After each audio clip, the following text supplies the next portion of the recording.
Hello and welcome back to Sportsnet. Lakers driven by your Southern California Honda dealers. I'm Chris McGee. We got big shot Robert Ory over here with the 7 titles. We got our Hall of Famer, top 75 all time. Big game James Worthy. Allie's going to join us. Brez is out at Staples with Mike Trudell, so they'll be covering the locker room. Lakers bounce back after Friday night's debacle with a nice matinee win over the Spurs. Best offensive performance to date, considering that they had 6 players in double figures when it comes to the balance of their offense. James, all 6 of those guys with 14 or more points. Yeah, I thought this was a very encouraging game as far as being able to, have a game where Spurs snap back and you were able to sustain and have that 7-0 run in the fourth. But I thought AD's start in the paint, drawing the double team, kicking it out. I thought Ellington and Monk were the key differences in today's game. 5 of 7 for Ellington, 2 of 4 from behind the arc. They executed very well. Didn't turn it over like they usually do in critical moments. But I thought having Tucker back was really imperative. Having him handle the ball, make some decisions, and get to the cup. I thought pretty good job of, improving where they were trying to go. Rob, before we get your opening thoughts, let's go back downtown. Turns with the Big 17, LA on 531, a new lineup, but AD is where we will start, Rob, because he set the tone. 34 points. He had 19 in the first quarter. 18 of his 27 in the first half were in the paint. They zoned. They went to a double. He then gets 6 assists. He's got 2 steals and a block, 15 boards. AD with a big monster game.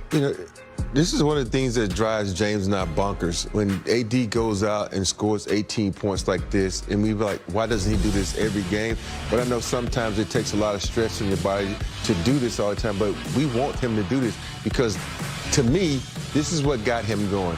He got buckets in the paint. Next thing you know, he's feeling good. He's stepping outside, knocking down threes. And this is the AD that we talk about that can be an MVP. And these are the type of games that he can have each and every night if he just take them inside and take them outside. And I think the adjustment that San Antonio made in that second half to try to maybe take the ball out of AD's hands, he then made great decisions, big game James. And I think that's important for him as well. Well, you almost play right into the Lakers' hand. You can't stop a man-to-man, so you go to a zone. Or a double. That even opens up the middle even more, and AD played it to the T. He went right in the middle. They had to collapse. He kicked it out for some great shots, and they had to go back to man-to-man. So I think the Lakers did a good job of adjusting. Like I said, Spurs came back down the stretch. 2-point game. Here we are thinking again, composure. Kept themselves, into the game, made some big 7-0 run. So, yeah, you like to see that they're able to adapt as the game goes along, the way the opponent are defending them or what they need to do to win a game. Yeah, just under, 3 minutes left in that game, and the Spurs are on an 11-2 run, and you're sitting here thinking, here we go again. And THT comes up with that big layup.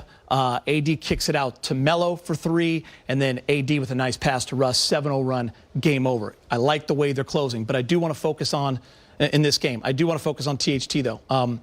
We made a lot about him returning. I mean, it was a blow to this team. We know not having him because of what he adds on both ends of the floor. Those young ladies you need, another creator, another guy that's not afraid to take a shot. He was big tonight, Rob, in his first game back. I was surprised at how good he looked, and I thought to myself, man, we really missed him. He was huge. You look at a guy like this, I know they talked about it before his show, how would his conditioning be? His conditioning would look like it was great. It's not like he hasn't lost a step. And the thing we also forget, this guy is young. He's going to get better each and every year. In this first game, and the sitting out for so long, he doesn't even look like he'd been out. I know. He came out, he was aggressive. He just showed no signs of a bad thumb. He was getting to the hole. What I really liked down the stretch, do you see what Russ did?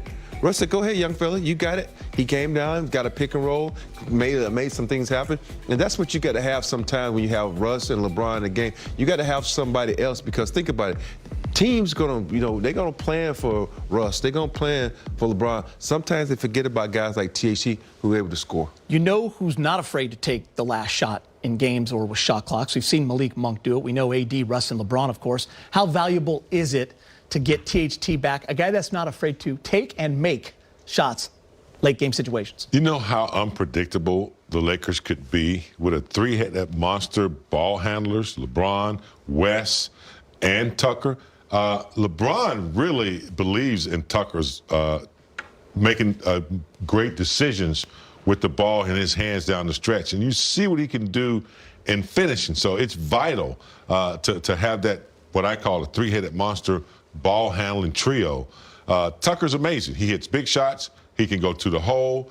He can hit little mid-range. And let's not forget, a lot of deflections come his way on the other end, on the defensive end. He puts a lot of pressure on the offensive guys on that end. They went to a lineup change.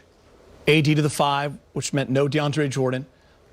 Bays, who had struggled offensively, out. They put in THT into that spot. They put Melo at the 4. Were you surprised at that lineup change? And what did you think of it, especially THT just coming right in and getting the start? Jinkies. Yeah. That's what I thought. I'm like, wow. And you look at this. We always talk about giving people game balls. You could give a game ball to Coach Vogel to looking at this lineup and say, you know what? I need some youth. I need some veteranism. You throw in these two guys. Spark.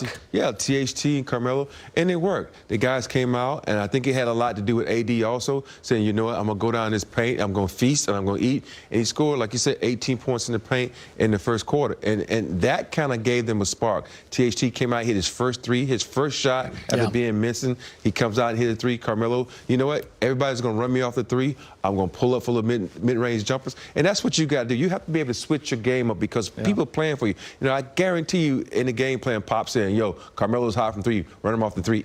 But you forget, that's how Carmelo made his living in the league, the little mid-range. And things like that, you got to be able to adjust to this game. You can't just be one way all the time. And tonight, the Lakers, I said this afternoon, the Lakers showed us a variety of different packages they can use offensively. Yeah, love the efficiency with 5 guys scoring 15 points or more.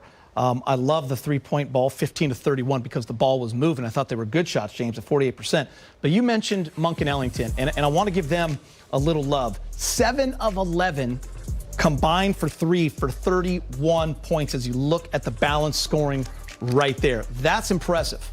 Yes, you know, anytime the Lakers get up into that 27, 28 range, almost close to 30 assists, you know the ball is moving, and that's what happened tonight. 28 assists, ball was going inside. I think, you know, I didn't really think that starting lineup was maybe the best idea, but what it did, it forced AD to be the only big on the floor.